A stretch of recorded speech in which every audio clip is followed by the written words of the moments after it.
દિલ્હી 1 એપ્રિલમાં યોગ રૂબા બાબામાં રામદેવ ફરી એકવાર સુપ્રીમ કોર્ટ તરફ ઝટકવા લાગ્યો છે કે હવે તેમની યોગ્ય શિબિરમાં સર્વિસ ટેક્સ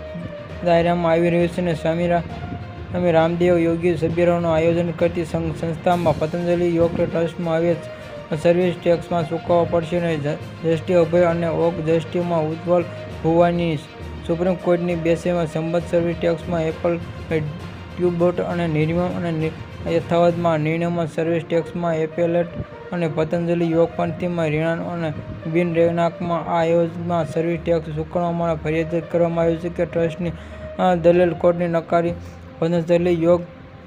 પીઠ ટ્રસ્ટમાં રામદેવ યોગી બાબા અને ભીવા વચ્ચે પોતાના આ સર્વિસ ટેક્સમાં એપ્રિલ ટ્વીટમાં કહ્યું કે શિબિરો યોગમાં સહેલા દાખલ કરાયેલા આ દેખાયું હતું કે પતંજલિ યોગપીઠ ટ્રસ્ટની અપીલ નોકરી કાઢવામાં આવે છે અને આ કસ્ટમ સહિતના સર્વિસ ટેક્સમાં સીએસટીની અલ્હાબાદ બેન્ચ 5 ઓક્ટોબર 2023 વાસ્તવિક સીએસટીમાં કસ્ટમ એક્સપાયર અને સર્વિસ ટેક્સ એપલ ટ્યુબ સ્વીકાર્યું હતું. પતંજલિ યોગપીઠ દ્વારા આયોજિત શિબિરમાં ભાગ લેવા માટે કોઈપણ વ્યક્તિની પાસેથી ફી વસૂલવામાં માટે તે ટ્રસ્ટ દ્વારા આયોજિત યોગ શિબિર સર્વિસ ટેક્સમાં